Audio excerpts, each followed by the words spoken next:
హరే కృష్ణ. ఈనాటి ఆదివార సత్సంగ కార్యక్రమానికి విచ్చేసినటువంటి భక్తులందరికీ సాదరంగా స్వాగతం, సుస్వాగతం. ఈరోజు మనం ఒక టాపిక్ ఒకటి అనుకున్నాం, అందరికీ మెసేజ్ కూడా పెట్టడం జరిగింది. ఏంటి ఆ టాపిక్? విషయం చెప్పండి నాకు, ఫస్ట్ చూసి చెప్పండి, కనీసం పూర్తిగా చెప్పాలి.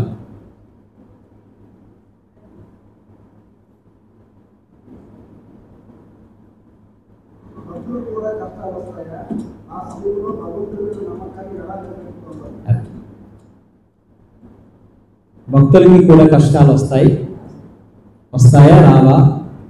వస్తే ఆ సమయంలో మనం భగవంతుని పట్ల నమ్మకాన్ని కోల్పోకుండా ఎలా ఉండాలి? అయితే ముందుగా అసలు ఇక్కడ కష్టాలు భక్తులకి రాకూడదు, కేవలం అభక్తులకే రావాలి అనేమని ఉందా? కృష్ణుడు భగవద్గీతలో ఒక విషయాన్ని చెప్తున్నారు. ఆయనకి ఎవరి పట్ల మమత్వం అనేటువంటిది ఏం లేదు. వీడు నాకు కాస్త డొనేషన్ ఎక్కువ ఇస్తున్నాడు కాబట్టి వాడికి అన్నీ నేను ఇస్తాను, వాడు నాకు ఏమి ఇవ్వట్లేదు కాబట్టి వాడిని నేను సరిగ్గా చూడను అని ఏం లేదు కృష్ణుడికి. సమూహం సర్వభూతేషు, అందరినీ ఒకే విధంగా చూస్తాడంట భగవంతుడు. ఏం తారతమ్యాలు ఏం లేవు. కానీ మనం చేసినటువంటి కర్మని బట్టి, మనం చేసినటువంటి పాపకర్మ పుణ్యకర్మని బట్టి దాని ఫలితాన్ని మనం అనుభవిస్తున్నాం, అంతే. దాని ఫలితాన్ని మనం అనుభవిస్తున్నాం. అయితే అందరూ అంటే పాపకర్మ చేసిన వారిని మరి భగవంతుడు అలా వదిలేస్తాడా అంటే, భగవంతుడు కాలము అనేటువంటి ఒక నిర్దేశకత్వాన్ని భగవంతుడు చూపించడం జరిగింది. కాలం యొక్క నిర్దేశకత్వంలో మనం నడుస్తూ ఉంటాం. కాలం ఏం చెబితే అది మనం ఫాలో అవ్వాల్సిందే. కాలం ముసలివాడు అయిపోవాలి అంటే ముసలివాడు అయిపోతాం, అవునా కాదా? 10 ఏళ్ల క్రితం నేను ఒకలా ఉన్నాను, ఇప్పుడు ఇలా ఉన్నాను అంటే నేను 10 ఏళ్ల క్రితం ఎలా ఉన్నానో అలాగే ఉండాలి అంటే అది అవుతుందా? సాధ్యం అవుతుంది. 10 ఏళ్ల క్రితం కాదు, నువ్వు 25 ఏళ్ల క్రితం ఎలా ఉన్నావో అలాగే ఉండొచ్చు, ఏ రకమైనటువంటి మార్పు లేకుండా.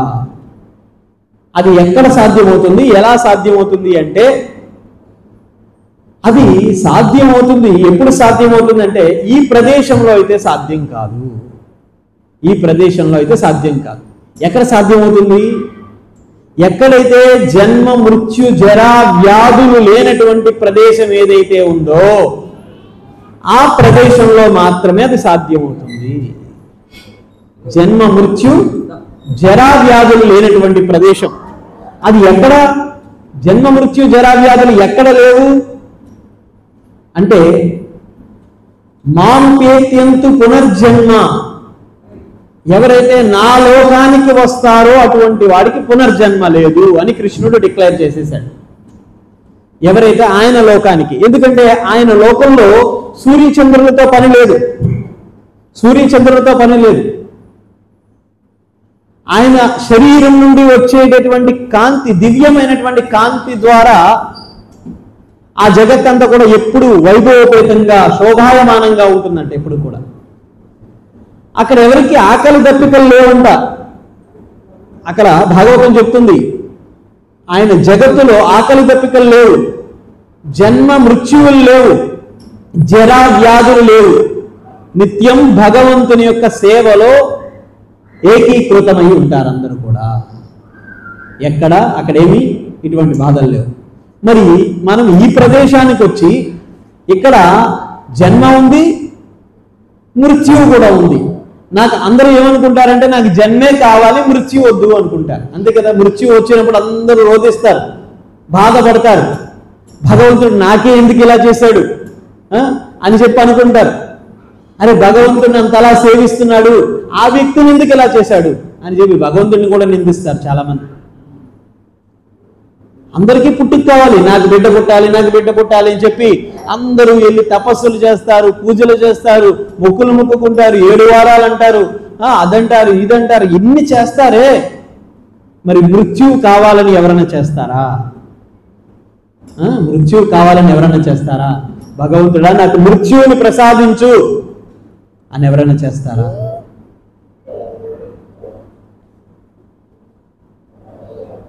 శమిక ఋషి తపస్సు చేసుకుంటూ కూర్చుంటే పరీక్షిత్ మహారాజు అరణ్యంలో పోతూ విపరీతమైన దప్పిక వేసి ఆ ఋషి ఆశ్రమానికి వెళ్తే ఆ ఋషి కించిత్ కూడా చెల్లించలేదు. చాలా కోపం వచ్చింది పరీక్షిత్ మహారాజుకి. వెంటనే అక్కడ ఉండేటువంటి చచ్చి పడిపోయినటువంటి ఒక పామును తీసి మెళ్ళ వేసేసాడు. వెంటనే తక్షణము రాజు వేసిన వెంటనే వెళ్ళిపోయాడు. శమిక ఋషి యొక్క కుమారుడు వచ్చాడు, శృంగి. అతను వచ్చి ఏం చేశాడంటే, ఎవడు నా తండ్రి తపస్సును ఆచరిస్తూ ఉంటే తండ్రి యొక్క మెడలో ఈ చచ్చిన పాముని పడివేశాడు. ఎవరైతే ఈ తప్పిదం చేశారో ఆ వ్యక్తి సరిగ్గా ఈ రోజు నుంచి 7 రోజుల్లో చనిపోతాడు అని చెప్పించేశాడు. వెంటనే తండ్రి ఆ ధ్యానం నుంచి బయటకు వచ్చి, నువ్వు ఎటువంటి పని చేశావు? ఆ వేసిన వ్యక్తి ఎవరు? సాక్షాత్ పరీక్షిత్ మహారాజు, పాండవుల యొక్క ఆ యొక్క వంశోద్ధారకుడు. అటువంటి రాజు మళ్ళా పుడితే చస్తాడు అటువంటి రాజు చనిపోతే మళ్ళా పుడతాడు అనడానికి ఎక్కడ లేదు. మళ్ళా పుడతాడో లేదో కూడా తెలియదు. నువ్వు అటువంటి రాజుని ఇలా 7 రోజుల్లో చనిపోతాడని చెప్పిస్తావా? ఎంతటి తప్పిదం చేశావు అని భగవంతుడిని వేడుకుంటున్నాడు. భగవంతుడా, నా కుమారుడి యొక్క తప్పిదాన్ని నా తప్పిదంగా స్వీకరించి నన్ను క్షమించండి వీడిని. వెంటనే రాజుకు విషయాన్ని తెలియజేస్తే రాజు, అరే నాకు ఇంకా జీవించాలని ఉంది, నేను ఇంకా అనుభవించాల్సింది ఉంది అని ఆ ఋషి కుమారుడి మీద ఆయన ఏం కోపోద్రిక్తుడు అవ్వలేదు. ఎంతో ఆనందంగా స్వీకరించాడు. నీ దయ వల్ల నా మృత్యు సమయాన్ని నేను తెలుసుకోగలిగాను అని ఆయన ఆహ్వానించాడంట. ఎవరైనా మృత్యువుని ఇలా ఆహ్వానించగలుగుతారా? ఎవరు ఆహ్వానించలేరు. మనందరి భయమే ఈరోజు ఇన్ని హాస్పిటల్స్ పెరిగిపోయాయి. చూడండి నాన్న, అది చెయ్యమైంది వాడికి.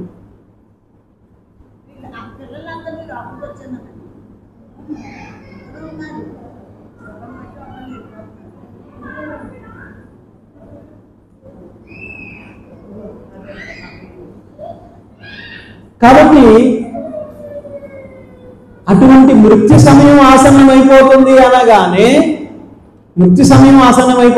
అనగానే ఆయన ఆహ్వానిస్తున్నాడు, ఆ మృత్యు సమయాన్ని ఆహ్వానిస్తున్నాడు.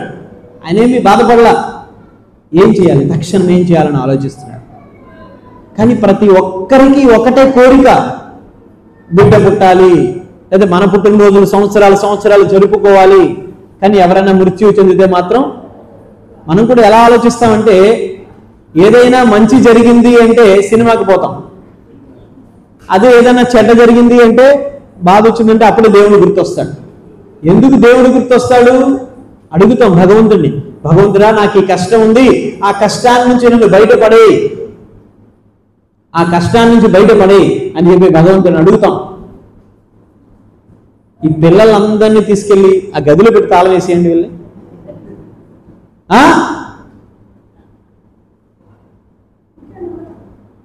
ఇలారా అక్షిత్, నువ్వే ఇలారా,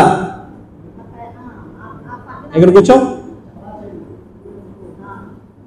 ఏ బాబు ఇట్రా, నువ్వు ఏం పేరు? మోక్షిత్, ఇట్రా, ఇలారా. కదిలేవో కట్టి పడేస్తా, కూర్చో.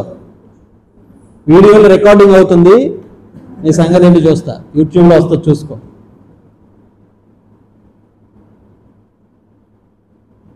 వాడంత చూడదు, నువ్వేం తక్కువ కాదు.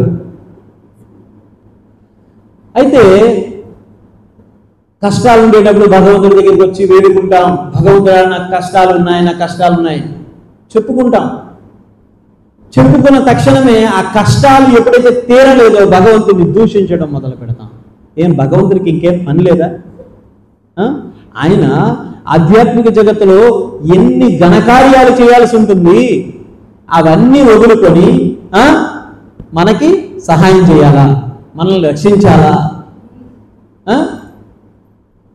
సో కాబట్టి ఈ భౌతిక జగత్తులో మనకి ఏదైనా కష్టం వస్తుందంటే ఈ జగత్తులో ఎవరైతే ఇక్కడ పుడుతున్నాడో పుట్టిన ప్రతి వ్యక్తి ఏదో ఒక రోజు మృత్యువును పొందాల్సిందే.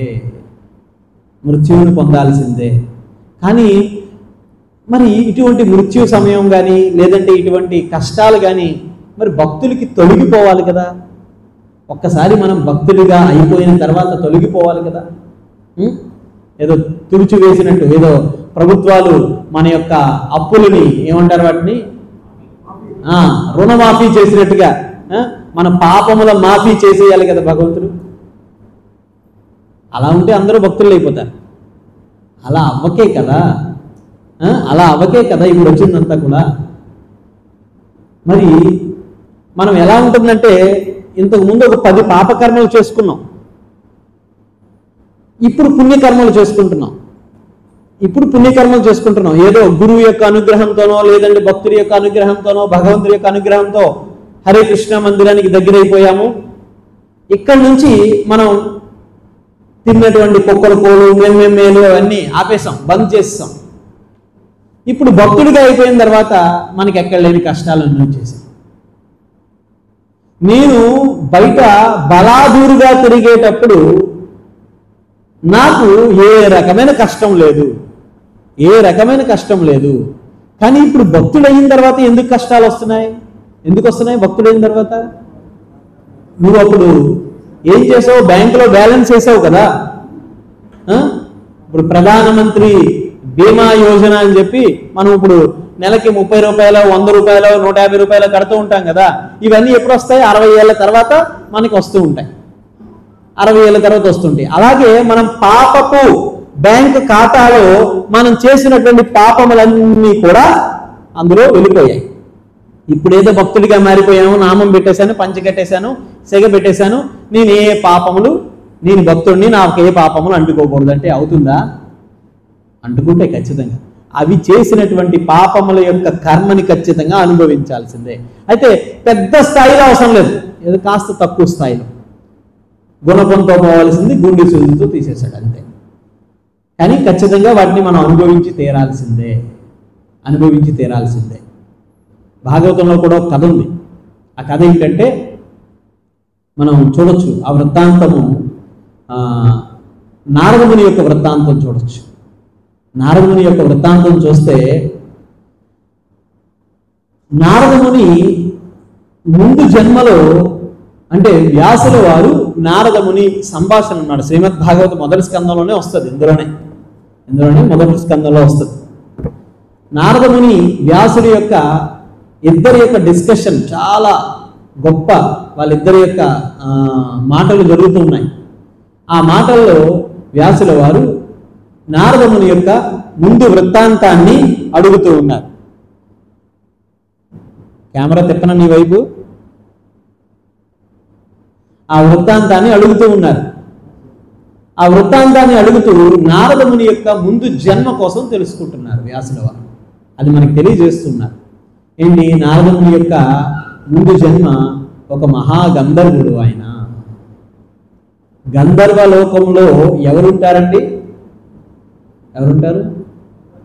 ఏం చేస్తారు వాళ్ళు? ఏం చేస్తారు గంధర్వులు? ఏం చేస్తారండి గంధర్వులు?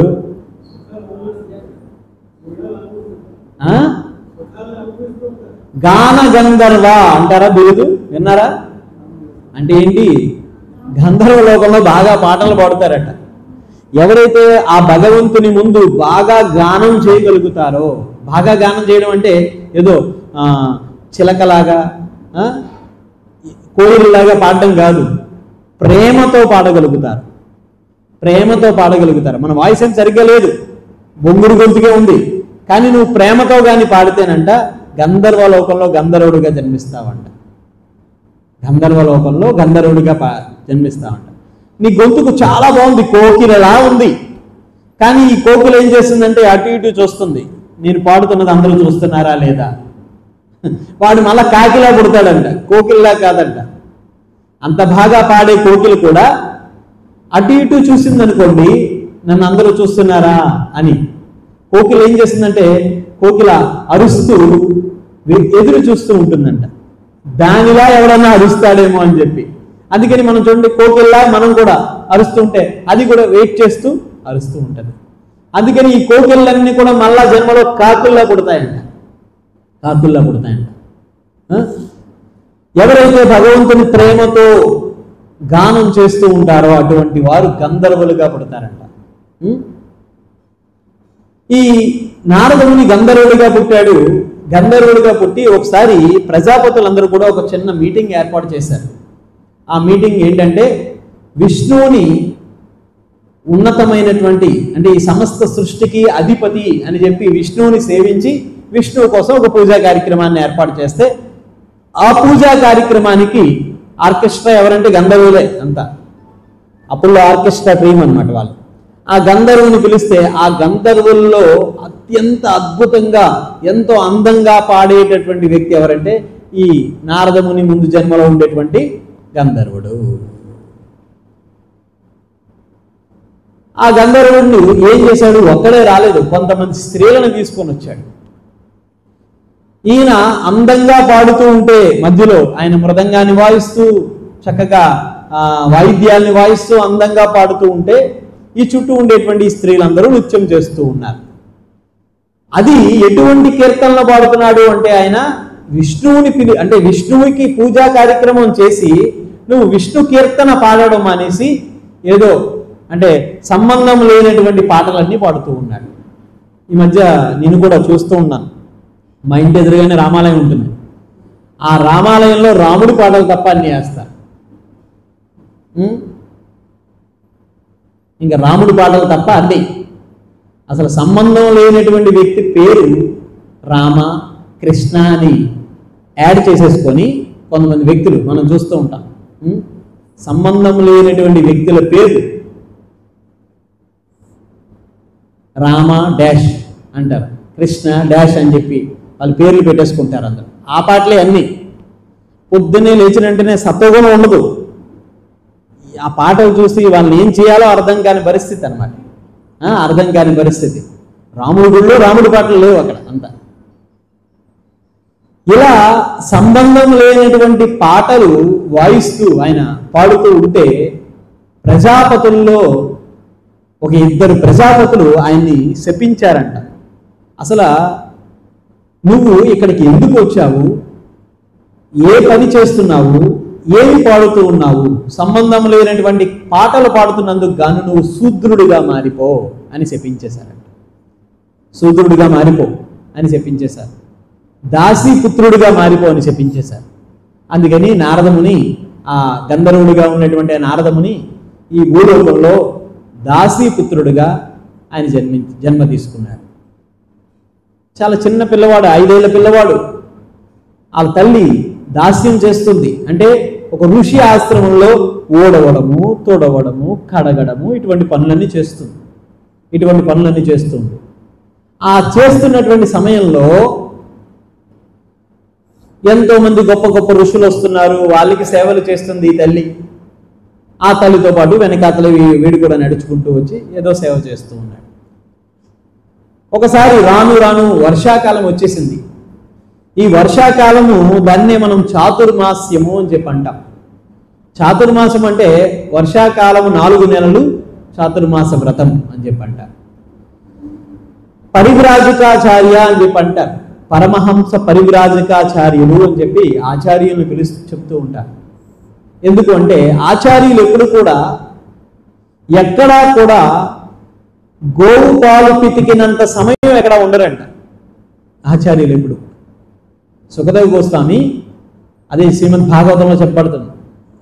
ఎవరు సూత గోస్వామి చెప్తున్నారు శౌనికాది ఋషులకి, పరీక్షిత్ మహారాజు ఎంత అదృష్టవంతుడయ్యా అంటే సుఖదేవ గోస్వామి ఎక్కడా కూడా గోవు పాలు పితికినంత సమయం కూడా ఉండడు. అటువంటి సుఖదేవ గోస్వామి 7 రోజుల పాటు పరీక్షిత్ మహారాజు ముందు కూర్చున్నాడు. ఇంతకన్నా మోక్షం మరొకటి ఏం కావాలి పరీక్షిత్ మహారాజుకి? అటువంటి మహానుభావుడు కనీసం పుట్టిన తక్షణమే 16 ఏళ్ల వయసుకు పుట్టాడు. పుట్టిన తక్షణమే తల్లి దగ్గర కనీసం ఒక క్షణకాలం కూడా లేడు, వెళ్ళిపోయాడు అక్కడి నుంచి వెళ్ళిపోయాడు. వెళ్ళిపోయి ఎక్కడా కూడా గోవు పాలు పితికినంత సమయం కూడా ఉండనటువంటి వ్యక్తి ఆ పరీక్షిత్ మహారాజు దగ్గర 7 రోజులు ఉన్నారు. అందుకని ఇటువంటి వాళ్ళని పరమహంసలు, పరివ్రాజకులు అని చెప్పంటారు. ఆ పరివ్రాజకులు అంటే తిరుగుతూ ఉంటారు ఎప్పుడు కూడా. అలాగే కొంతమంది పరివ్రాజక సాధువులు అక్కడికి ఋషి ఆశ్రమానికి వచ్చారు. ఆ ఋషి ఆశ్రమంలో వాళ్ళందరూ కూడా తపస్సులు ఆచరిస్తూ ఉన్నారు ఆ వర్షాకాలం 4 నెలలు. ఈ స్త్రీ ఏం చేస్తుందంటే, ఈ తల్లి ఏం చేస్తుందంటే వాళ్ళందరికీ సేవలు చేస్తుంది. చక్కగా వాళ్ళు తిన్నటువంటి ఆహారాన్ని, ఆ ఆహారం తిన్నటువంటి ఆ ప్లేట్స్, అవైతే ఆ ఆకులు పత్రాలు ఏవైతే ఉన్నాయో ఆ పత్రాలన్నింటినీ కూడా ఆవిడ చేతితో ఎత్తి ఆ ప్రదేశం అంతా శుభ్రం చేస్తూ ఉంది. ఇంకా కొన్ని చాతుర్మాసంలో ఇంకా కఠినమైనటువంటి వ్రతం ఏంటంటే ఆకుల్లో కూడా తినరు సాధువులు. వీళ్ళు తినడానికి ముందు ఆ నేలంతా కూడా ఆవు పేడతో అలకాలంట. ఆ ఆవు పేడతో అలికినటువంటి నేల మీద భుజించాలి. ఇప్పటికీ కూడా మీరు ఉడిపి వెళ్ళారా? ఎవరన్నా ఉడిపి ఎంతమంది వెళ్ళారు? ఇక్కడ చూడలేదు ఎవరు? ఉడిపిలో ఒక విధానం ఉంటుంది. మీరు తిన్నారో లేదో అక్కడ భోజనం నేల మీదే భోజనం, ఆకులో కాదు. ఆకులో భోజనం ఉంటుంది. నేను ఒకసారి చూశాను, 3 రోజులు ఉన్నాను ఉడిపిలో. ఉంటే మొదటి రోజు ఒక చోట వెళ్ళి భోజనానికి కూర్చుంటే ఇంతకీ రావట్లేదు, అందుకే రావట్లేదు ఆకులు. ఇదేంటి ఆకులు రావట్లేదు, నేల మాత్రం శుభ్రంగా క్లీన్ చేసేసారు. అంతా క్లీన్ చేసేసిన తర్వాత ఆకులు వస్తాయేమో చూస్తుంటే ఆకులు రావట్లేదు. సబ్జీ, కూరలు ఇవన్నీ వచ్చేస్తున్నాయి, అన్నం. ఇదేంటిది, ఇవేమీ రావట్లేదు, ఎక్కడ వేస్తారు అని చెప్పి అనుకుంటే నేరుగా నేల మీద వేసేసారు డైరెక్ట్. నాకు ఆశ్చర్యం వేసింది, ఎట్లా తినాలి ఇదంతా అని చెప్తే మా గురువు గారు చెప్పారు, ఇక్కడ ఇదే పద్ధతి, ఇలాగే తినండి అన్నారు. అలాగే మొత్తానికి ఏదో మూతి ముడుచుకొని మొత్తానికి ఏదో తినేసాం. ఇంకా అన్నీ కలిసిపోతున్నాయి. తినేసిన తర్వాత మరుసటి రోజు చాలా కష్టంగా ఉంది తినడానికి. మళ్ళీ అక్కడే తినాలా అని ఆలోచిస్తూ ఉండే సమయంలో మా గురువు గారు మా బాధ చూసి అక్కడ కాదని ఇంకొక చోటకి తీసుకెళ్తే అక్కడ ఏదో చిన్న చిన్న ఆకులు వేసారు, ఆకుల్లో తిట్టడం. తర్వాత ఆ రోజు సాయంత్రం ఎందుకు ఇలా చేయాలి, ఎందుకు ఇలా భుజించాలి అని ఈ వృత్తాంతం అంతా, ఈ కథ అంతా కూడా అలా తింటే ఏంటి ప్రయోజనం, ఇవన్నీ కూడా చెప్పడం జరిగింది. చెప్పిన తర్వాత మరుసటి రోజు మళ్ళీ ఇలా అక్కడే తిన్నాం మేము ప్రసాదం. నిజానికి చాతుర్మాసాన్ని పాటిస్తున్నటువంటి సాధువులందరూ కూడా ప్రతిరోజు నేల మీద ఆవు పేడతో అలుకుకొని అక్కడ భుజిస్తారంట. ఈ సాధువులందరూ కూడా భుజించడానికి ముందు సమయం ఈవిడేం చేసేదంటే అక్కడంతా ఆవు పేడతో అలికేది. మరలా వాళ్ళు తినేసిన తర్వాత అదంతా శుభ్రం చేసి ఆ ప్రదేశాన్ని మళ్ళా ఆవు పేడతో అలికి రెడీ సిద్ధంగా ఉంచేదన్నమాట. ఇలా 4 నెలల సమయం సేవ చేసేది.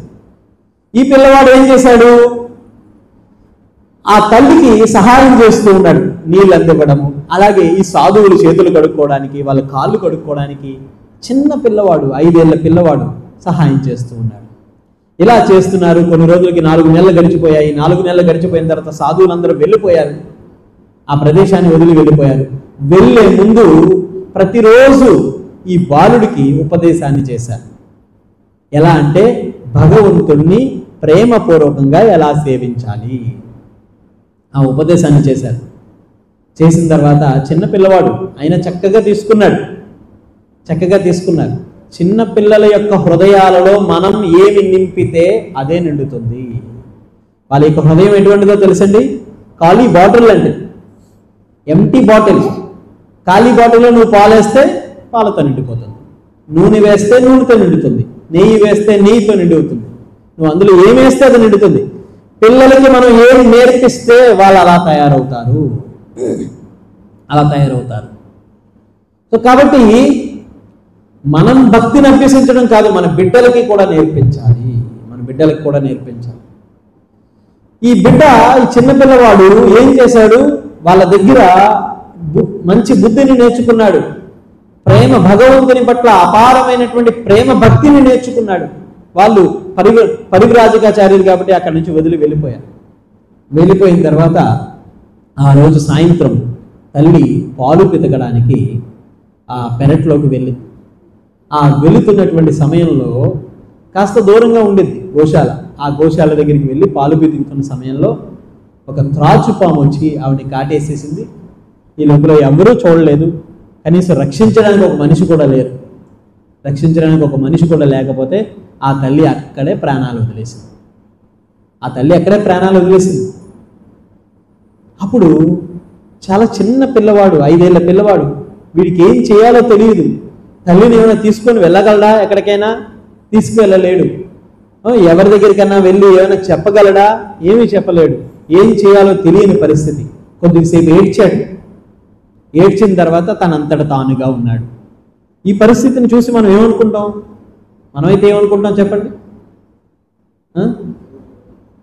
ఆవిడ ఇంత సాధువులకి సేవ చేసింది కదా, భగవంతుడికి అంత సేవ చేసింది కదా, భగవంతుడు ఇంకేం చేశాడు? మన వాళ్ళు కూడా ఇలాంటి వాళ్ళు తయారవుతారు. కొంతమంది ఈ బ్యాచ్ తయారవుతుంది అనమాట. అయ్యారి వాళ్ళు ఏం చెప్తారంటే, కృష్ణుడిని అంత సేవించాడు కదండి. ఈ మధ్య పాపం మన నిర్గుణ నరసింహ ప్రభు, ఆయన మొన్న వారం లేడు, అంతకు ముందు వారం చక్కగా వచ్చి సేవ చేశాడు. ఇప్పుడు మన దగ్గర లేడు. అయితే నేను ఇటువంటి సన్నివేశాలు చాలా చూశాను. చాలామంది భక్తులు అందరూ ఉండరు కదా, ఎప్పుడొకప్పుడు ఎవరో చనిపోవాల్సిందే కదా. ఈ సందర్భాలు చూసి ఒక్కొక్కసారి ఇటువంటి సందర్భాల దగ్గరికి వెళ్ళడానికి కూడా కాస్త భయం వేస్తూ ఉంటుంది. ఎందుకు భయం అంటే, అక్కడ ఉండే వ్యక్తులు ఏ విధంగా ప్రవర్తిస్తారో తెలియదు. ఒకరోజు రాజమండ్రి ఇస్కాన్లో ఒక డివోటీ, ఆయన క్యాన్సర్తో చనిపోయాడు. పెద్ద ఆయనే, ఒక 60 సంవత్సరాల పైనే ఉంటాయి. వాళ్ళ వైఫ్ కూడా ఉంది.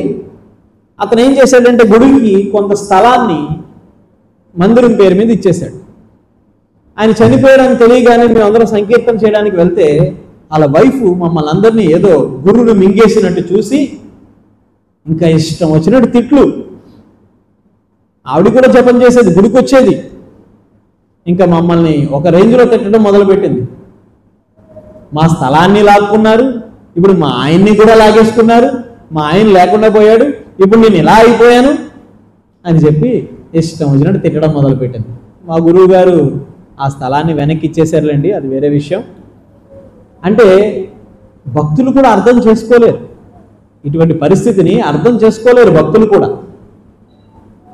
అయితే అందుకని ఇటువంటి సందర్భాల్లో ఒక్కొక్కసారి వెళ్ళడానికి ఏదోలా కూడా అనిపిస్తుంటుంది. కానీ మొన్న అక్కడికి వెళ్తే నాకు అనిపించింది, ఆ పిల్లవాడికి 35 సంవత్సరాలు, చిన్న పాప ఉంది, పసిపాప, 5 ఏళ్ళ పాప ఉంది,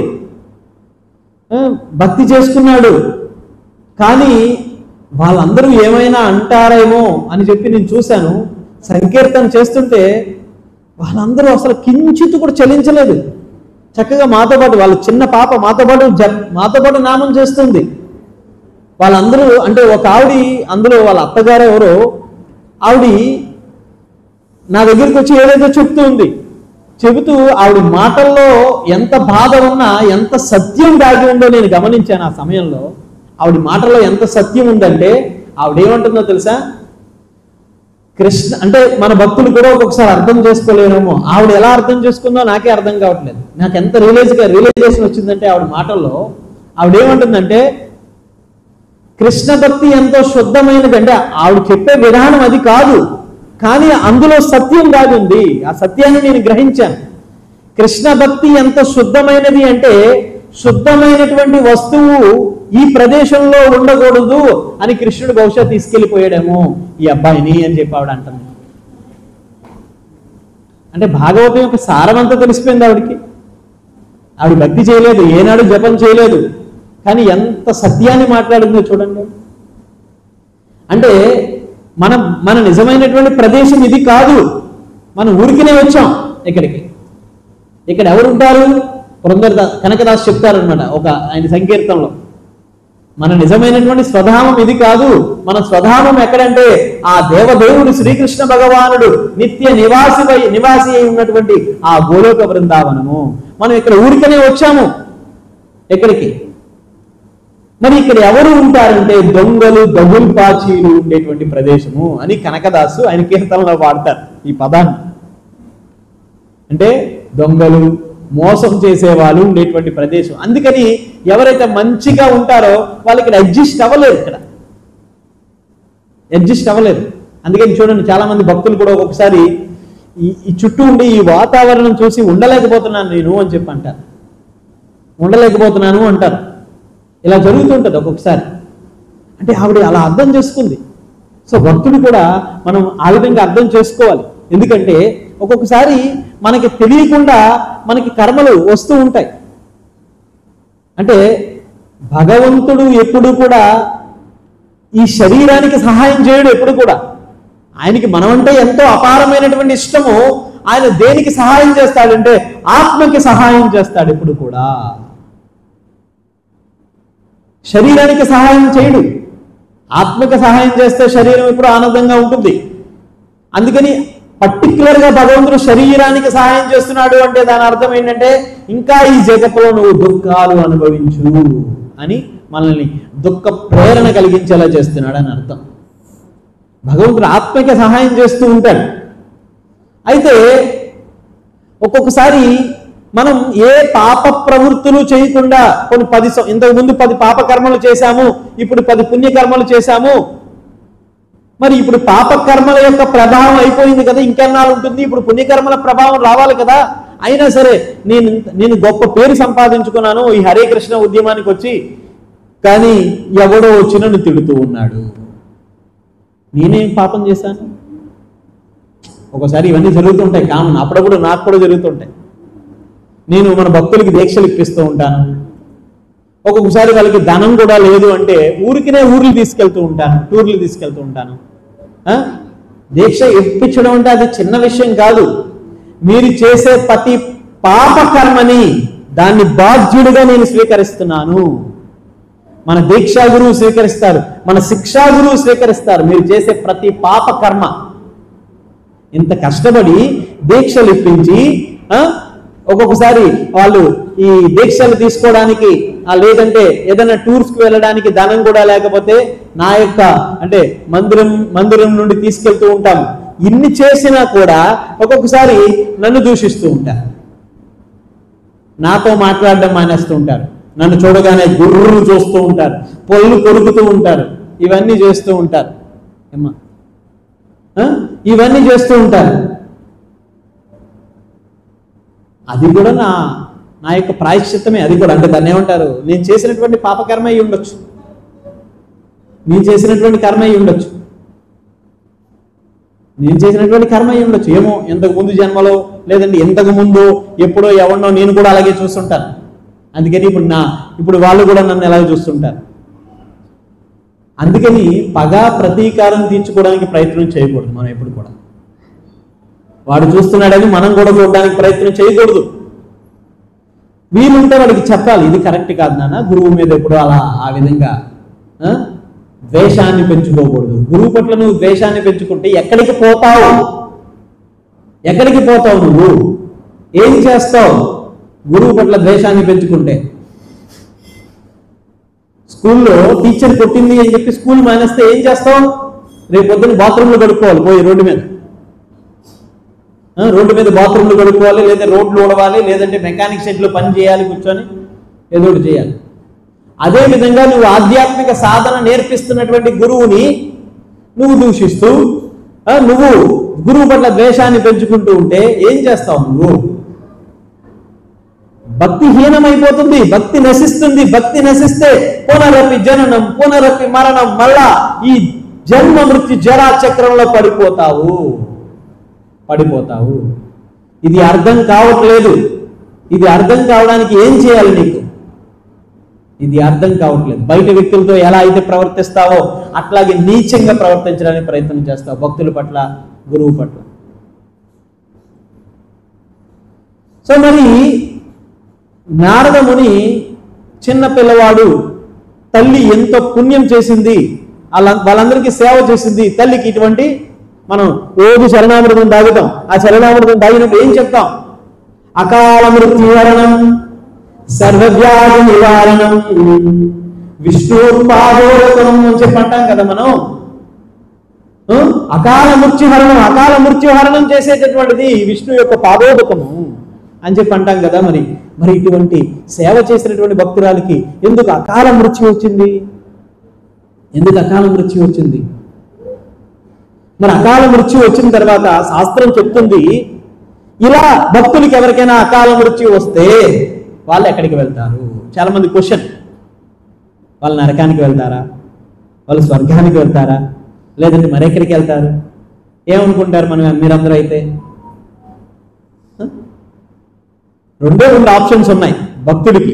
నరకం అనేటువంటి క్వశ్చనే లేదు. ప్రతి ఒక్కడు కూడా డెస్టినేషన్ నరకమే. ఫస్ట్ మనం అక్కడికి వెళ్ళిపోతాం. అక్కడికి వెళ్ళిన తర్వాత అక్కడ కోర్టు లాంటిది అనమాట అది. అక్కడ మనం నరకంలో కిచెన్ ఒకటి ఉంటుంది, స్పెషల్ కిచెన్. ఆ స్పెషల్ కిచెన్ లో ఇది మిరపకాయ బజ్జీలు వేపినట్టుగా మనల్ని వేపుతూ ఉంటారు. ఎవడైతే పాపకర్మలు చేస్తాడో కుంభీ పాకం అని చెప్పి అందరూ మనల్ని వేపుతూ ఉంటారు.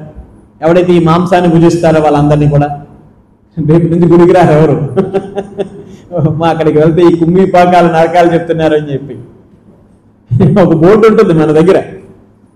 ఎవడైతే మాంసాన్ని భుజిస్తారో కుంభీ పాకం అనే నరకంలో వేస్తారు అని ఆ బొమ్మలు ఉంటాయి అన్నమాట.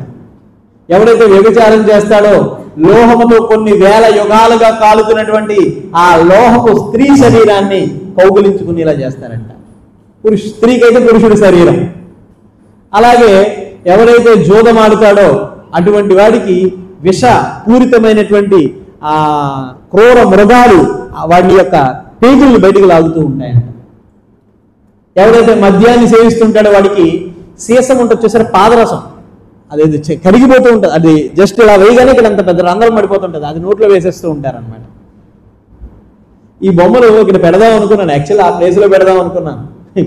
గుడికి వచ్చే వాళ్ళు రావడం మానేస్తారని పెట్టలేదన్నమాట. నేను పెడతాను, తర్వాత పెడతాను, ఇప్పుడు కాదు, కొన్ని రోజులకి పెడతాను, ఖచ్చితంగా పెడతాను, ఖచ్చితంగా.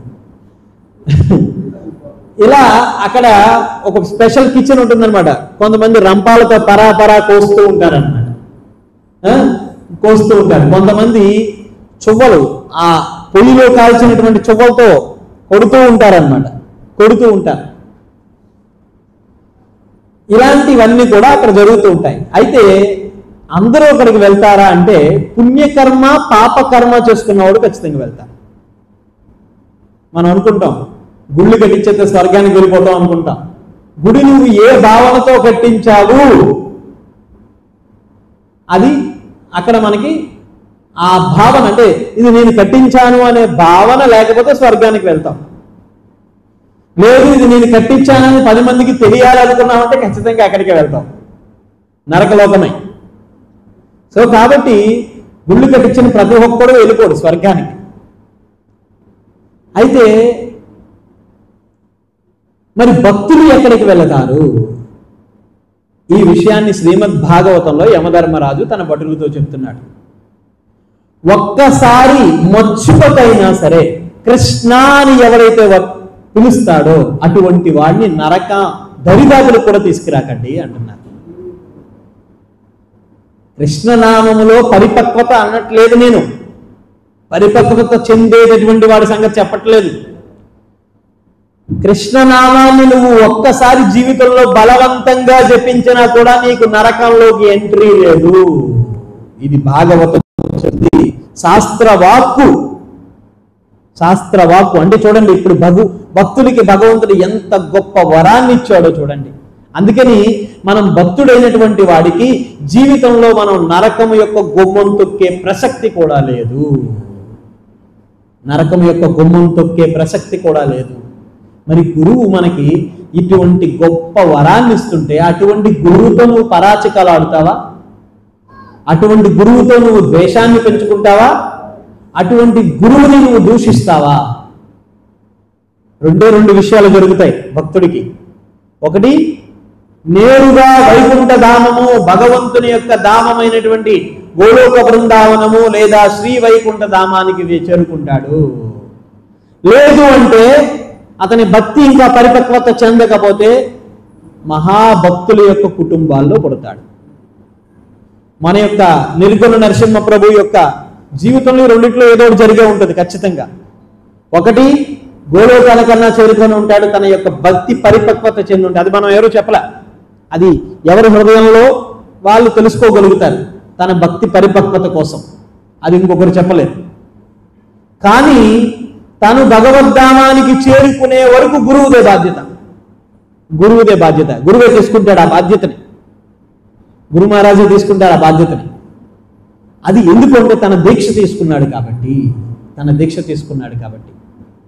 అందుకే కృష్ణుడు చెప్తాడు, నేహా విక్రమ నాశోస్తి ప్రత్యవాయో న విద్యతి స్వల్పమప్యస్య ధర్మస్య త్రాయతో మహతో భయాత్.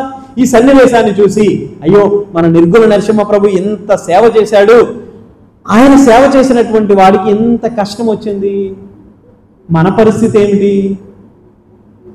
అందుకని వద్దు, ఈ కృష్ణ చైతన్యానికి ఒక దండం, ఈ కృష్ణుడికి ఒక దండం అని చెప్పి పెట్టేసి వెళ్ళిపోతే మన పరిస్థితి ఇంకా భయంకరంగా ఉంటుంది. మరి తన విషయంలో అయితే రెండు విషయాలు జరిగే ఉంటాయి ఖచ్చితంగా. నేను ఎట్లా చెప్తున్నానంటే త్రూ భాగవతం ద్వారా చెప్తున్నాను. భాగవతం చెప్తుంది, ఒకటి నేరుగా భగవద్ధామానికన్నా చేరుకొని ఉంటాడు. తన భక్తి పరిపక్వత చెందని పక్షంలో మంచి భక్తుల కుటుంబాల్లో పుడతాడు. ఇప్పుడు వీళ్ళందరూ పిల్లలు ఎక్కడి నుంచి పుట్టారు? అభయచరణ్ ఎలా పుట్టాడు? భక్తి చేస్తున్న వాళ్ళ ఇంట్లోనే కదా పుట్టాడు. అలాగే మన శివప్రభు వాళ్ళ అమ్మాయి ఉంది. అలాగే వీళ్ళందరూ భక్తుల కుటుంబాల్లో పుడుతున్నారు. ఎందుకంటే భక్తి చేసుకోవడానికి ఏ ఆటంకం లేదు. హ్యాపీగా చిన్న వయసు నుంచి భక్తి చేయొచ్చు. ఆ పాప, చిన్న పాప, నిన్న తన ఫోటో వీడియో పెట్టాడు, హారతిస్తుంది. ఎక్కడి నుంచి నేర్చుకుంది ఇదంతా? తల్లిదండ్రుల నుంచే కదా. ఎందుకు అంటే తల్లిదండ్రులు భక్తి చేసుకోవడానికి ఈ అవకాశాన్ని ఇస్తారు. అందుకని మనం మన బిడ్డల్ని భక్తులుగా ఎందుకు మన యొక్క గర్భంలో, మన యొక్క కడుపులో ఎందుకు పుడతారంటే వాళ్ళని డాక్టర్లు, ఇంజనీర్లు చేయడానికి కాదు, మర యంత్రాల్లో తయారు చేయడానికి కాదు, భక్తులుగా తయారు చేసి వారు మరికొంతమంది భక్తులను తయారు చేయడానికి భగవంతుడు మన కడుపులో వాళ్ళని పుట్టించాడు.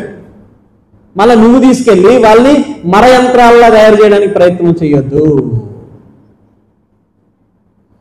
సో కాబట్టి నారదముని విషయంలో, తల్లి విషయంలో ఖచ్చితంగా రెండు విషయాలు జరిగి ఉంటాయి. ఒకటి, ఆవిడ భక్తి పరిపక్వత చెందితే వైకుంఠానికి వెళ్ళి ఉంటుంది. రెండోది, పరిపక్వత చెందని పక్షంలో ఆవిడ భగవంతుని యొక్క భక్తుల యొక్క కుటుంబంలో జన్మించుంటుంది.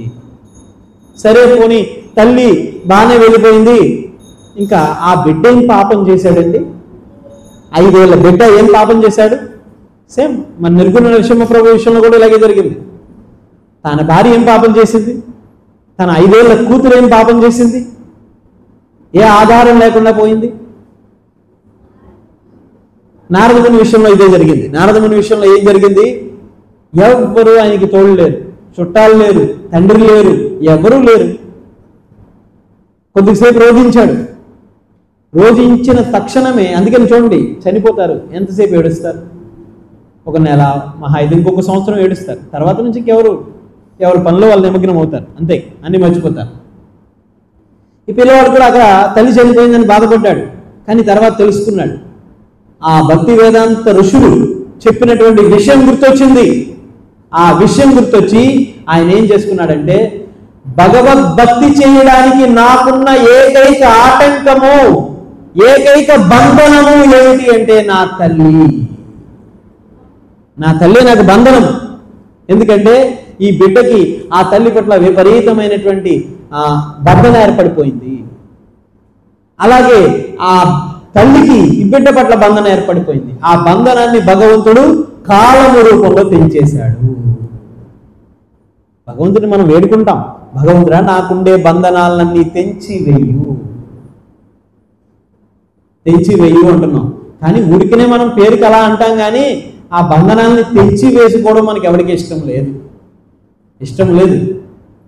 ఇష్టం ఉంటే ఇలా ఎందుకుంటాం? నిజంగా అది హృదయంలోంచి వస్తే భగవంతుడు ఏం చేసినా, ఏమి ఇచ్చినా కూడా తీసుకోగలగాలి. వెంటనే ఈ చిన్న పిల్లవాడు, 5 ఏళ్ల పిల్లవాడు, వాడికి ఏం తెలుసు? కానీ నాకున్న ఏకైక బంధనము నా తల్లిని నా నుంచి దూరం చేశావు, చాలా ధన్యవాదములు నీకు అని చెప్పి అనుకున్నాను. ఎందుకంటే ఈ భౌతిక జగత్తు, ఈ దుఃఖాలయం అశాశ్వతము. ఈ ప్రదేశం దుఃఖాలతో కూడుకున్నటువంటిది, ఇది అశాశ్వతమైనటువంటిది. ఇక్కడ ఎప్పుడు క్లేశాలు ఎప్పుడు ఉంటూనే ఉంటాయి. అందుకని ఈ భౌతిక జగత్తు నుండి నా తల్లిని విముక్తిని చేశావు. ఇది పుత్రుడు నిజంగా కోరుకోవలసినటువంటిది. ఈ పుత్రుడు కోరుకోవాల్సింది. కాబట్టి ఆయన అరణ్యంలో నడుచుకుంటూ వెళ్ళిపోయాడు. నడుచుకుంటూ వెళ్ళిపోతూ అనేకమైనటువంటి పర్వతాలను దాటుకుంటూ వెళ్ళాడు. పెద్ద పెద్ద అరణ్యాలను దాటుకుంటూ వెళ్ళిపోయాడు. చిట్టడవుల్ని దాటుకుంటూ వెళ్ళిపోయాడు. ఎన్నో నదులను దాటుకుంటూ వెళ్ళాడు. ఎన్నో సరస్సుల దగ్గరికి చేరుకున్నాడు. అక్కడ ఒక సరస్సు దగ్గరికి చేరుకోగానే ఆ సరస్సులో విపరీతమైనటువంటి దాహం వేయగానే ఆ సరస్సు దగ్గరికి వెళ్ళి తన దాహార్తిని తెచ్చుకొని అక్కడ ఒక మర్రి చెట్టు ఉంటే ఆ మర్రి చెట్టు దగ్గర కూర్చొని ఆయన తపస్సు ఆచరిస్తున్నాడు. తపస్సు ఆచరించడానికి మర్రి వృక్షం చాలా సౌకర్యకరమైనటువంటిది. మనకు తెలియదు, మనం సినిమాలు చూసి చెడిపోయాం. మర్రి చెట్టు అనగానే ఆ రామ్ గోపాల్ వర్మ గారి తీసినటువంటి సినిమాలు గుర్తొస్తాయి. మర్రి చెట్టు అనగానే దయ్యాలు పోతారు. కానీ మర్రి ఆకు మీద తేలియాడాడు కదా కృష్ణుడు, అది గుర్తురాదు మనకి. మర్రి చెట్టు సినిమా గుర్తొస్తుంది. కానీ ఒక చిన్న పిల్లవాడు, 5 ఏళ్ల పిల్లవాడు తల్లి చనిపోయిన వెంటనే ఏం చేశాడో చూడండి. ఎంత అంటే గురువు దగ్గర నుంచి బోధన ఎప్పుడైతే నువ్వు స్వీకరించావో నీ యొక్క ఆలోచన ఏ విధంగా ఉంటుందో చూడు. ఎంత మెచ్యూర్డ్గా ఆలోచిస్తామో చూడండి. 5 ఏళ్ల పిల్లవాడు ఎంత మెచ్యూర్డ్గా ఆలోచించాడో.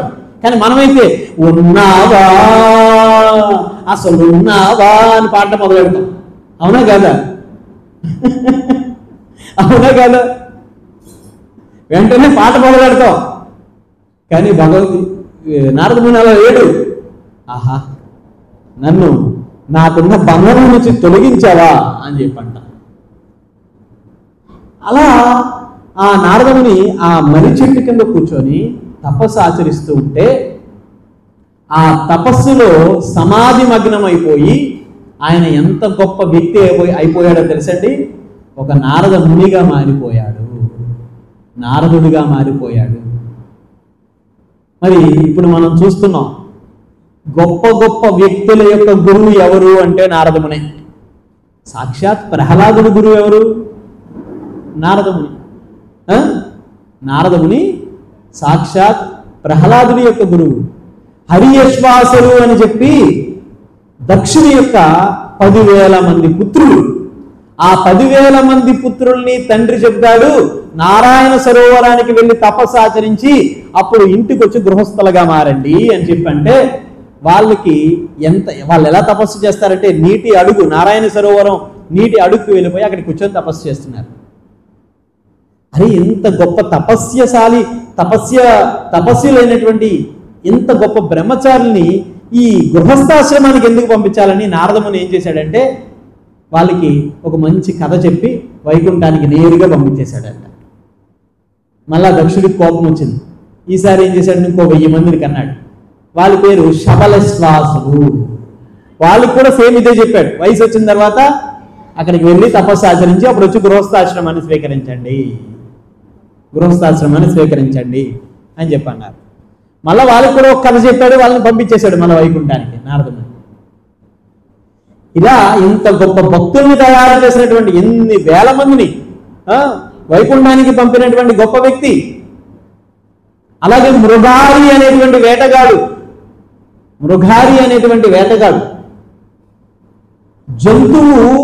జంతువుని సగం చంపి గిలగిలగిల కొట్టుకుంటుంటే చూసి ఆనందించేవాడంట. మనకే నచ్చదు కదండి.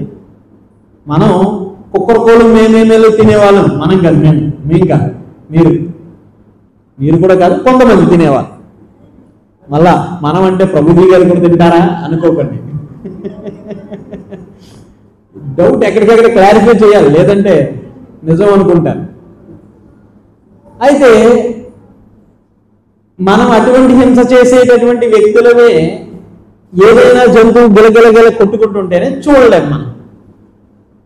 మొన్న ఇక్కడ పని చేస్తున్నటువంటి ఒక జెర్రీ కనిపించింది. ఇంత పెద్ద జెర్రీ, ఎద్దంలే. జెర్రీని చంపకూడదు అంటారు, కానీ అలా అని దాన్ని తీసి జోబులో వేసుకోలేం కదా మనం. ఏ చిన్న పిల్లల్ని కరిచేస్తుందా అని చెప్పి నేను చంపబోతుంటే, ఏదో భగవన్నామం చెప్తూ చంపబోతుంటే ఆ అమ్మాయి వచ్చేసి ప్రభుజీ గారు చంపకూడదు అన్నది. నేను అప్పుడు అన్నాను, అమ్మ కుక్కర కోలట్లని చంపొచ్చా అని అడిగాను నేను. అవి మాత్రం చంపేస్తారు, ఇవి మాత్రం చంపకూడదంట. చూడండి ఎంత అర్థపుకుడు న్యాయం మనకి. అవైతే మనం తినేయచ్చు కాబట్టి చంపకూడదు. కొంతమంది ఇవి కూడా తినేవాళ్ళు ఉన్నారు. యూట్యూబ్లో ఒకడు వస్తుంటాడు, వాడు ఇవే బల్లులు, పిల్లులు, పిచ్చుకలు, గబ్బిలాలు, తేళ్ళు, జర్రులు ఇవన్నీ తింటూ ఉంటాడు. వాడు ఇలా తినాలని చూపిస్తూ ఉంటాడు, చూపిస్తూ ఉంటాడు. మనం ఇంకా అటువంటి పరిస్థితుల్లో లేవు. ఎంతో అదృష్టవంతులు మనం ఈ భూమి మీద పుట్టాం, భారత భూమిలో పుట్టాం కాబట్టి. ఈ విధంగా మనకు నచ్చినటువంటిది మనం వదిలేస్తుంటాం, తీసుకుంటాం, మనకి నచ్చినటువంటిది వదిలేస్తాం.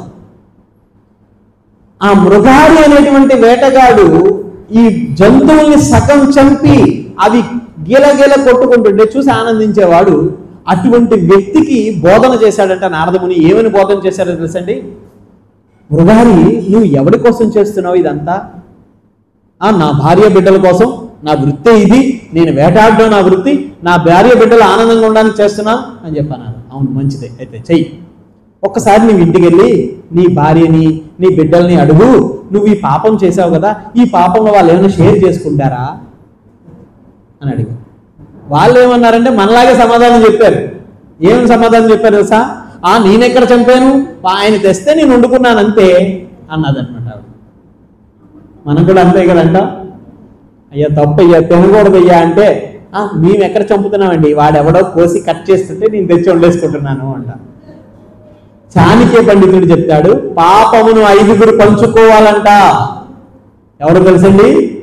పాపము చేసినవాడు, పాపము చూసినవాడు, పాపానికి సహకరించినవాడు, పాపాన్ని ఇతరులకు చెప్పేవాడు, పాపమును ప్రేరేపించేవాడు. ఈ 5గురు పంచుకోవాలి. ఈ 5గురులో మనం ఉన్నామా లేదో చూసుకోండి ఒకసారి చాలు. ఈ 5గురు పంచుకోవాలి. ఎవడి వాటా వాడికి వెళ్ళిపోతుంది. మనం ఏమి టెన్షన్ పడాల్సిన పని లేదు. సో కాబట్టి మృగారి దగ్గరికి వెళ్ళిన తర్వాత మృగారి చెప్తే వాళ్ళు అన్నారు, మేమెందుకు చేస్తాం, నువ్వు తెచ్చావు కాబట్టి మేము తింటున్నాము, ఆ పాపం మాకేం భాగం, మేమేం పంచుకోము అని చెప్పి అనేసింది వాళ్ళ వైఫ్. బిడ్డలేమో ఆ పాపం మాకేం తెలియదు, మాకు ఐస్ క్రీమ్ మాత్రమే తెలుసు అన్నారు. అది అప్పుడు మృగారి వచ్చి నారదముని, అయ్యా ఇంత పెద్ద పాపం చేశాను, నా బతుకేదో నేను బతకకుండా వాళ్ళ కోసం నేను బతుకుతుంటే ఈరోజు వాళ్ళ పాపాన్ని పంచుకొని అంటున్నారు, ఏం చేయాలి అంటే చక్కగా బోధన చేశాడు. బోధన చేసినంత ప్యూర్ వెజిటేరియన్ అయిపోయాడు మృగారి. అప్పుడు మృగారి అంటున్నాడు,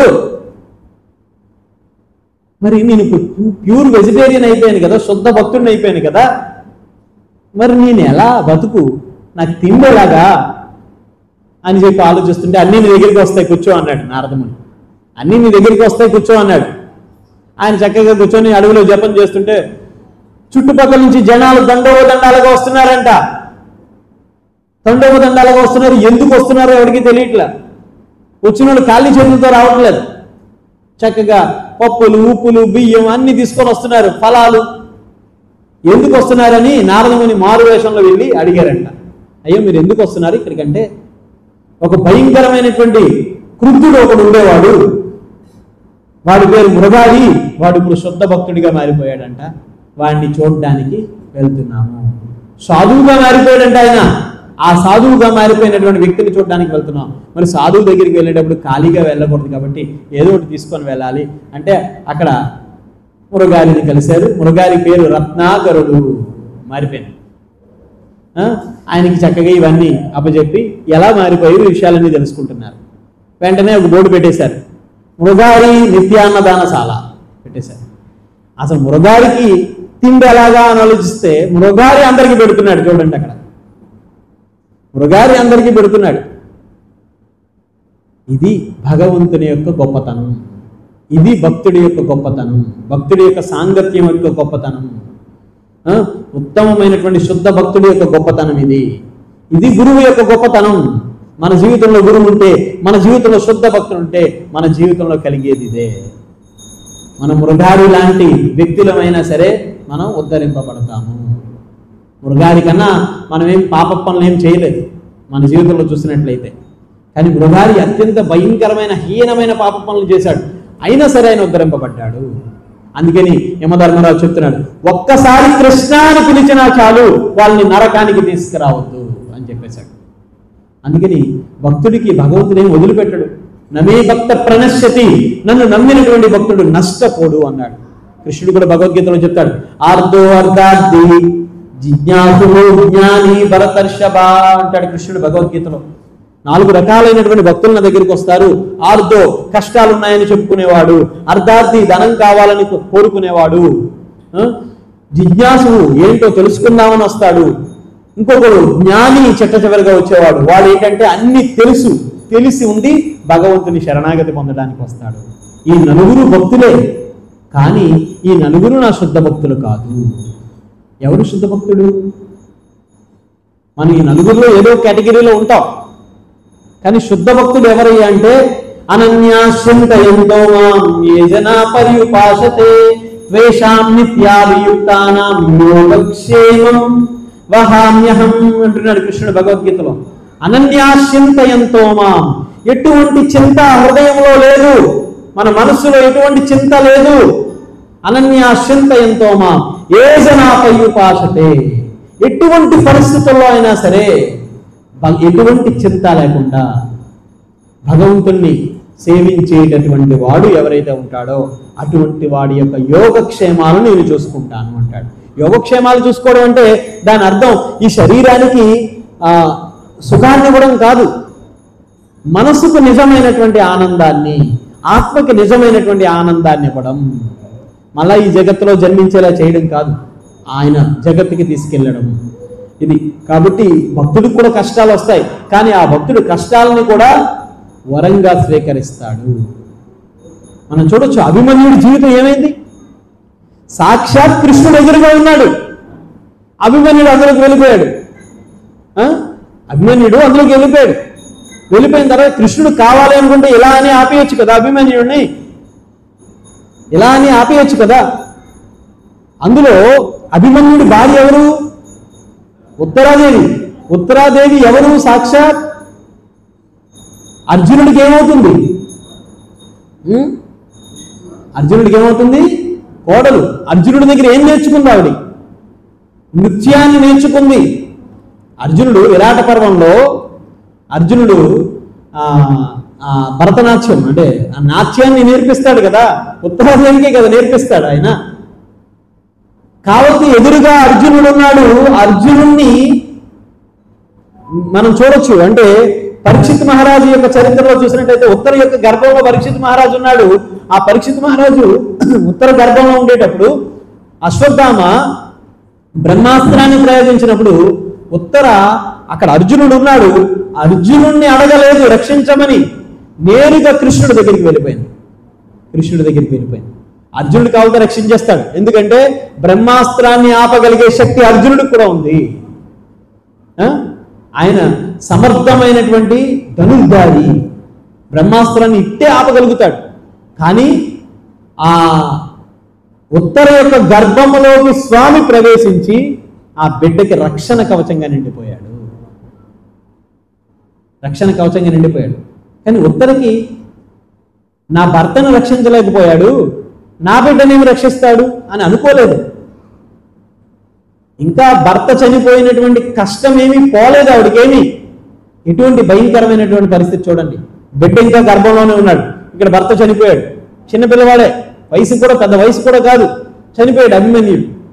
మీరు చూడండి, అంటే అభిమన్యుడి కోసం మహాభారతంలో చదివితేనే ఏడుపు వచ్చేస్తూ ఉంటుంది.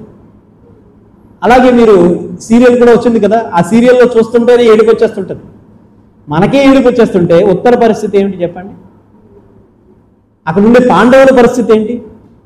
ఎంత గొప్ప వాళ్ళు పాండవులు, వాళ్ళే రక్షించలేకపోయారు కదా.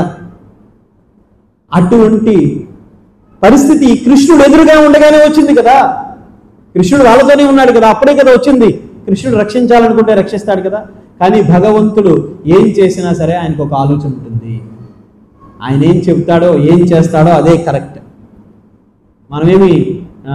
మనమేమి ఏమంటారు దాన్ని, జడ్జిలం కాదు జడ్జిమెంట్ ఇవ్వడానికి. భగవంతుడు తప్పు చేశాడు అలాగే మనం చూడొచ్చు. కుంతీ మహారాణి యొక్క జీవితంలో కూడా చూస్తే కుంతి మహారాణి జీవితంలో ఎటువంటి కష్టాలు వచ్చాయి. చిన్న పిల్లవాడైనటువంటి భీముడికి విషాహారాన్ని పెట్టేశారు. కానీ కృష్ణుడు రక్షించాడు భీముడిని. లక్ష్యాగృహంలో ఉంటే ఆ గృహాన్ని తగలబెట్టేశారు, కానీ భగవంతుడు రక్షించాడు. వీళ్ళు అరణ్యవాసం చేస్తుంటే మాంసాహారాన్ని భుజించేటటువంటి మాంసాన్ని భుజించేటటువంటి రాక్షసులు ఎదురయ్యారు. ఎటువంటి రాక్షసులు వాళ్ళు? పచ్చి మాంసాన్ని భుజించేటటువంటి రాక్షసులు, బకాసురుడు, ఇటువంటి రాక్షసులు అందరూ ఎదురయ్యారు. కానీ కృష్ణుడు రక్షించాడు వాళ్ళందరి దగ్గర నుంచి.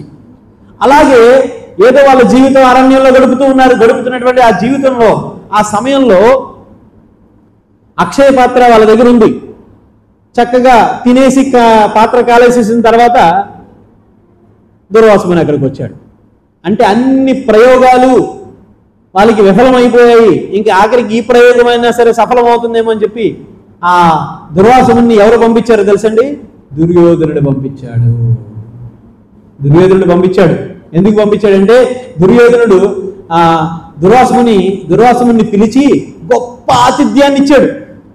ఆ గొప్ప ఆతిథ్యానికి దుర్వాసుని పడిపోయిన తర్వాత నాకు కోరిక ఉంది స్వామి అన్నాడు. ఏమిటా కోరిక అంటే మంచి లొకేషన్ పెట్టేశాడు. ఎక్కడ ఉన్నారో ఏంటది పాండవులు ఎక్కడ అరణ్యవాసంలో ఉన్నారో ఈ ప్రదేశం లొకేషన్ మ్యాప్ అంతా ఇచ్చేసి అక్కడికి వెళ్ళిపోండి. అక్కడ అది కూడా మీరు ఎటువంటి సమయంలో వెళ్ళాలంటే వాళ్ళు తినేసిన తర్వాత, అంటే చాలామంది అంటారు భోజన సమయానికి ముందు వస్తే కాస్త భోజనం పెట్టుకుండా ఎవరిని మనం పంపించాం, కానీ భోజనం సమయం కాని సమయంలో వస్తే అరే వీళ్ళకి పెట్టలేము మళ్ళీ వండలేము, ఇలాంటి పరిస్థితి ఎదురవుతుంటుంది. ఒక్కొక్కసారి మనకి పెట్టలేము వండలేము ఇలాంటి పరిస్థితి ఎదురవుతుంది. అప్పుడప్పుడు నాకు కూడా ఫోన్స్ చేస్తుంటారు, ఒక ప్రభుజీ ఒక్క అర్ధ గంటలో వచ్చేస్తాం, కాస్త ప్రసాదం ఏర్పాటు చేయండి ట్రైన్లో అంటారు. ఇలాంటి ఫోన్ కాల్స్ వస్తుంటాయి నాకు అప్పుడప్పుడు. అర్ధ గంటలో వచ్చేస్తాము, కాస్త ప్రసాదం ఏదో మన దగ్గర ఏదో అక్షయ పాత్ర ఉన్నట్టుగా చెప్తుంటారు. ఇప్పుడు ప్రసాదం కావాలన్నా కూడా ఎప్పుడు ఫోన్ చేయాలండి? ముందు రోజు ఫోన్ చేయాలి. లేదు అంటే సాయంత్రం వస్తాము, పొద్దుని చెప్పి ప్రసాదం ఏర్పాటు చేయమన్నారు. అర్ధ గంటలో వచ్చేసి నేను తునిలో ఉన్నాం ప్రభుజీ కాస్త ప్రసాదం ఏర్పాటు చేయండి అంటారు ఫోన్స్ చేసేసి. నాకు అదేమైనా సాధ్యమవుతుందా? ఇక్కడ అంటే ఆలోచించరు. ఇక్కడ ఏ పనిలో ఉన్నారు వాళ్ళు, ఎలా ఉన్నారు, ఏ పరిస్థితిలో ఉన్నారు అని ఆలోచించరు. పాండవులు అలాగే ఉన్నారు. అలాంటి సమయంలో దుర్వాసుడు వచ్చేసాడు. ఒక్కడు వస్తే పోనీ ఏదో రకంగా కష్టపడి ఏదో పెట్టేది, కానీ ఒక్కడు రాలే. ఆయన ఎక్కడికి వెళ్ళినా 10,000 మంది శిష్యులను తీసుకొని వెళ్తాడంట. 10,000 మంది శిష్యులను తీసుకొని వచ్చి ఆకలిగా ఉంది భోజనం పెట్టండి అన్నాడంట. ఇదంతా దుర్యోధనుడు పంపించాడు. చివరి అస్త్రం, ఖచ్చితంగా వాళ్ళు పెట్టలేరు. ఎందుకంటే అక్షయ పాత్ర ఒకసారి కడిగిన తర్వాత మళ్ళీ అది పెట్టదు, ఖచ్చితంగా ఈయన శపించేస్తాడు. ఈ శాపగ్రస్తులు అయిపోయి వీళ్ళు ఇంకా శాశ్వతంగా ఈ అరణ్యంలోనే ఉండిపోతారు, ఇంకా మనం రాజ్యాన్ని పరిపాలించవచ్చు. ఇలాంటి దుష్ట ఆలోచన కలిగిన వాడు అనమాట. కానీ ఏం జరిగింది? దుర్వాసుని వచ్చారు. ధర్మరాజు అన్నారు కాళ్ళు కడుక్కొని రండి స్వామి అని చెప్పి ఆతిథ్యం ఇచ్చారు. ఆయనేమో కాళ్ళు కడిగేసుకోమంటున్నాడు, భీముడేమో గద పిసుక్కుంటున్నాడు, కూర్చొని చేతులు పిసుకుతున్నాడు. ఆయనేమో కాళ్ళు కడుక్కోమంటున్నాడు, ఇక్కడేమో చూడడానికి ఏమీ లేవు. నకుల సహదేవులు ఇద్దరిని ఆకులు కోసుకురండి అని పంపించారు. ఇక్కడ పదార్థాలు లేవు, ఆయన కాళ్ళు కడుక్కోమన్నాడు, ఆకులు కోసుకురమ్మన్నాడు. ఇప్పుడు ఏం చేయాలి అని చెప్పి భీముడు ఎలా చేతులు పిసుక్కుంటున్నాడు. ఏం చేయాలో అర్థం కాక ద్రౌపది మాత కృష్ణుని ఒక్కసారి ప్రార్థించిందంట. కృష్ణుని ప్రార్థిస్తే ఆ కృష్ణుడు ఏది అక్షయ పాత్ర ఇలా తీసురా అన్నాడు. అక్షయ పాత్రని ఇలా తీసురా అంటే అక్షయ పాత్రని ఇలా చూస్తే ఇందులో ఏముంది స్వామి, అంతా శుభ్రంగా కడిగేసి పక్కన పెట్టాము అని చెప్పి అన్నారు. ఏదేది నేను చూడండి అని చెప్పి అన్నాడు. చూడగానే అక్షయ పాత్రలో ఎక్కడో చిన్న నలకంత ఇంత ప్రసాదం కనిపించింది. దాన్ని తీసి కృష్ణుడు నోట్లో వేసుకున్నాడు. ద్రౌపదీదేవి అంటుంది, అయ్యా స్వామి ఎంత పని చేసావు, ఆ చిన్నది ఉంది అని తెలిస్తే నేను పిలవకూడదు కదా, ఆ చిన్నది ఉంటే చాలు మిగతా అంతా వచ్చేస్తుంది కదా అనుకున్నాను. కానీ కృష్ణుడు అది నోట్లో వేసుకొని నవ్వుతున్నాడంట. అయ్యా స్వామి ఇంత పని చేసి నవ్వుతావా? ఈ లోపల అక్కడ కాళ్ళు చేతులు కడుక్కున్నటువంటి దుర్వాసముని శిష్యులు ఏం చేస్తున్నారంటే బంతి మీద కూర్చొని కింద పడి దొర్లుతున్నారంట.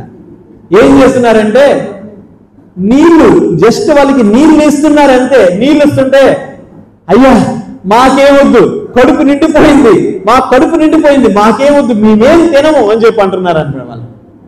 ఆశ్చర్యపోయింది ద్రౌపది మాత, ఆశ్చర్యపోయింది. అంటే ఏం అర్థం చేసుకోవాలి అంటే శ్రీకృష్ణ భగవాను సంతోషింపజేస్తే ఈ సృష్టిలో ఉండేటువంటి సకల చరాచర జీవరాశులన్నీ సంతృప్తి చెందుతాయి. మానవుణ్ణి సేవిస్తే మాధవుడు సంతృప్తి చెందడు, మాధవుణ్ణి సేవిస్తే సకల ప్రాణికోటి సంతృప్తి చెందుతుంది. ఇది ఇటువంటి కష్టాలన్నీ ఎదుర్కొన్నటువంటి కుంతీమాత ఏం చెప్తుందో తెలుసా? అయ్యా స్వామి, మళ్ళా మా భీముడికి ఎవరైనా ఆహారాన్ని విషాహారాన్ని పెట్టేటట్టు చూడు, మళ్ళా మమ్మల్ని ఎవరైనా లక్కా గృహంలో వేసి చంపేసేటట్టు చూడు, ఎవరైనా మళ్ళా మమ్మల్ని ఈ బ్రహ్మ రాక్షసులు వచ్చి హింసించేటట్టు చూడు అంటే, అరే ఇంత కష్టాలని మళ్ళా కోరుకుంటుందేంటి ఈవిడి అనుకుంటే, అప్పుడు ఏం చెప్తుందో తెలుసండి ఆవిడ, ఇన్ని కష్టాలలో కూడా మేము ఓర్చుకొని నిలబడ్డామంటే దానికి కారణం ఏమిటి అంటే కృష్ణుడు మాతో ఉన్నాడు, మాతో ఉండడం మూలంగా ఆ కష్టాలు కించిత్తు కూడా మమ్మల్ని బాధ పెట్టలేదు అని చెప్పారు. అది భక్తుడు ఎప్పుడు ఇలా ఆలోచించాలి, కష్టం వచ్చినా సరే కృష్ణుడు నాతోనే ఉన్నాడు అని ఆలోచించాలి. భగవంతుడు ఏం వాళ్ళని వదిలేడు, వాళ్ళ బిడ్డల్ని, వాళ్ళ భార్యని, లేదంటే వాళ్ళ తల్లిదండ్రుల్ని అనాథగా వదిలేడు. భగవంతుడు ఈరోజు ఇక్కడ తీసేశాడంటే దానికి ఇంకా మించినది ఏదో ఇస్తాడు. అప్పుడప్పుడు చూడండి, చాలామంది ఫిజికల్లీ హ్యాండిక్యాప్డ్ ఉంటారు, వాళ్ళు ఒక చేతితో అన్ని పనులు చేసేస్తారు. ఈ రెండు చేతులకి ఉన్న బలాన్ని భగవంతుడు ఆ చేతికి ఇచ్చేస్తాడు. ఒక్కొక్కసారి వాళ్ళు రెండు చేతులు లేని వాళ్ళు కాళ్ళతో పరీక్ష రాస్తారు, కాళ్ళతో పరీక్ష రాస్తూ ఉంటారు. అంటే భగవంతుడు అంత శక్తి ఇస్తాడు. సో అదేవిధంగా మన జీవితంలోంచి భగవంతుడు ఏదైనా తీసేస్తున్నాడంటే ఏదో ఒక మంచి చేయబోతున్నాడు అని గ్రహించాలి. కాబట్టి భక్తుడిని భగవంతుడు ఎప్పుడు కూడా వదిలిపెట్టడు. హరే కృష్ణ. గ్రంథరాజ్ శ్రీమద్ భాగవత మహాపురాణికి, జగద్గురు శ్రీల ప్రభుపాదికి ప్రేమానందే. ఎవరికైనా ఏమైనా సందేహాలు ఉన్నాయా?